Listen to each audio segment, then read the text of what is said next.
जो पीडीए परिवार जुड़ा है, ये किसका हाथ है भैया? हाथ हटाइए। इंडिया गठबंधन और पीडीए परिवार देश में परिवर्तन लाने का काम करेगा। जो लोग 40 या 400 पार की बात कर रहे हैं, ये इंडिया गठबंधन और पीडीए परिवार मिलकर के इन्हें 400 पर हराने का काम करेगा। आज किसान के सामने संकट है। जो लोग आय दोगुनी की बात करते थे, आय दोगुनी नहीं हुई, किसान का लाभ छीन लिया इन्होंने। और इलाहाबाद से बेहतर, प्रयागराज से बेहतर कौन जानेगा, जहां पर नौजवान अभी अभी सड़कों पर था।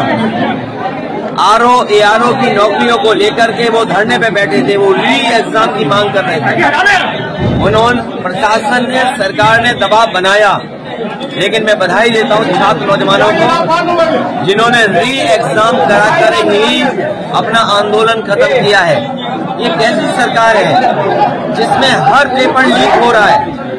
ये पेपर लीक नहीं हो रहा है, ये सरकार जानबूझ करके लीक कर रही है। सरकार की नीयत नहीं है नौकरी देने की, नीयत नहीं है नौजवानों का भविष्य बेहतर हो।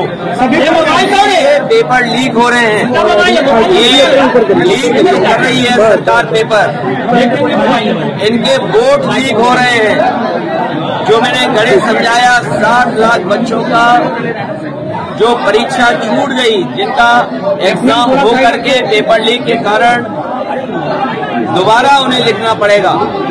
60 लाख गुणा 3 अगर हम सदस्य परिवार के माने तो 1 करोड़ 80 लाख लोग होते हैं, और 1 करोड़ 80 लाख अगर हम भाग दे दें 80 लोकसभाओं से, तो हर लोकसभा में 2,25,000 वोट लीक हो गया है भारतीय जनता पार्टी का। उत्तर प्रदेश में समाया होने जा रहा है।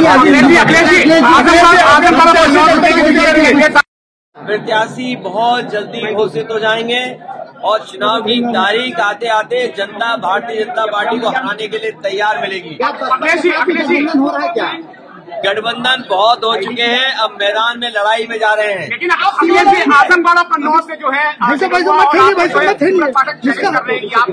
अरे कन्नौज देश की राजधानी नहीं है, कन्नौज नहीं, 80 हटाओ का नारा है।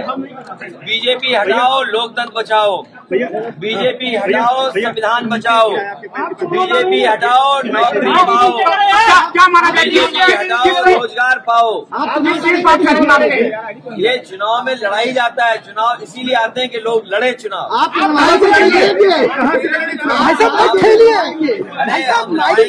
लड़ेंगे भी और सब कुछ करेंगे, आंदोलन को आगे बढ़ाएंगे। अच्छा, आज जो है पूजा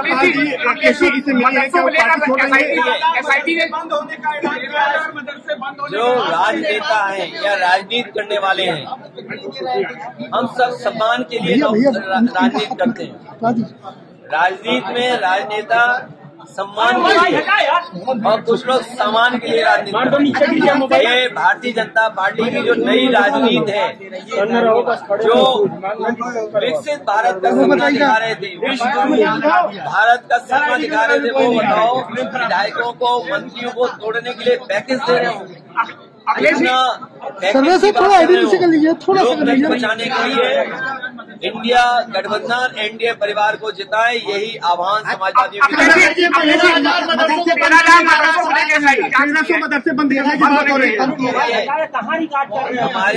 उत्तर प्रदेश का उद्देश्य में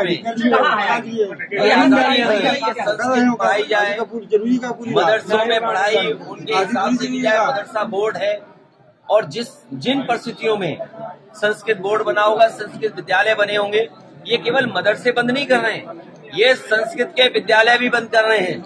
जो सुविधाएं नेताजी ने, समाजवादियों ने संस्कृत के शिक्षकों के लिए, गुरुओं के लिए या संस्कृत की संस्थाओं के लिए दिया था, उसको भी छीन रहे हैं।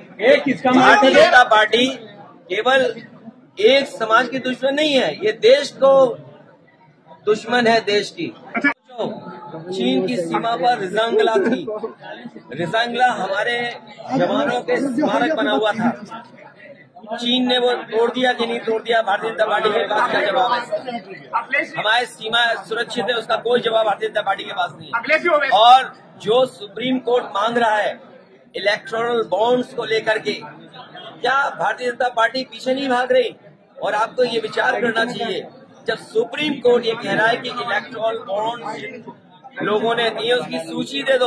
अरे आजकल तो पीडीएफ फाइल होती है, एक क्लिक में सब नाम मिलते हैं। ये जो पत्रकार साथी हैं, बताओ एक दिन में कितनी सरकार की न्यूज आपको मिलती होंगी या कितनी लिखने को मिलती हो? सोचो, वही सरकार इलेक्टोरल बॉन्ड किसने दिए हैं वो एक्सेप्ट नहीं कर पा रही है, स्वीकार नहीं कर पा रही है, और कितने महीने का समय मांग रहे? 6 महीने का समय। इससे बड़ा भ्रष्टाचार कोई नहीं हो सकता है। जो सुप्रीम कोर्ट अगर कोई सूची मांग रहा है उससे सरकार भाग रही हो। अच्छा, अखिलेश जी, वैसे आप चिंता का विषय है। जो है दो वरिष्ठ नेता आपके सदस्य भी यहाँ के नाराज चल रहे हैं, उनके नाराज नहीं है, हम उनसे बात कर लेंगे, उसके साथ चाय पिएंगे तो मामला ठीक होगा। आज मिलने के इरादा है उनके? आज नहीं मिलेंगे, उनसे मिलने के लिए स्पेशल मैं फिर आऊंगा। अखिलेश जी, ओवैसी की पार्टी 5 सीटों पे आपसे सेलिब्रेशन करना चाहिए। तुम क्या बातें करते हो? तुम्हारी गंगा गंदी है, तुम इधर उधर की बातें कर रहे हो। अभी मैं नोएडा से होकर के आया हूँ, हिंडन काली हो गई है, हिंडन नदी काली है। कानपुर की आज खबर छपी है, नाले सीधे जा रहे हैं गंगा में। और आप इलाहाबाद प्रयागराज के लोग हैं, आप भी जानते हो कितने नाले जा रहे हैं सीधे गंगा में। अच्छा, मोहन यादव जी प्रचार कर रहे हैं, आजमगढ़ भी गए, लखनऊ में उन्होंने यादव वहां को किया, कितना डंक मारेंगे आपकी पार्टी को? देखिए, ये बीजेपी की पुरानी ट्रिक है, ये बीजेपी की चाल तुम्हें उठनी पड़ेगी। और तब सोचिए मुख्यमंत्री जी क्या कहते हैं सबको जा करके, आपको जानकारी होनी चाहिए। मेडिकल उन्होंने उद्घाटन किया, दीवार के अलावा कुछ नहीं है, केवल दीवारें हैं, छतें, कोई अस्पताल नहीं है। सोचिए देश के मुख्यमंत्री सिर्फ ही हमारे गांव में जाएं और जो मेडिकल कॉलेज का कुछ हो ही ना, और फिर क्या कहते हैं वहाँ पर न जाने कैसी जगह थी। सोचना चाहिए सरकार किसकी थी उस समय।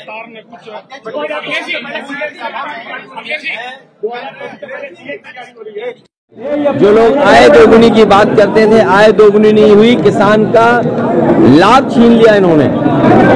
और इलाहाबाद से बेहतर, प्रयागराज से बेहतर कौन जानेगा, जहां पर नौजवान अभी अभी सड़कों पे था। आरओ एआरओ की नौकरियों को लेकर के वो धरने पे बैठे थे, वो री एग्जाम की मांग कर रहे थे।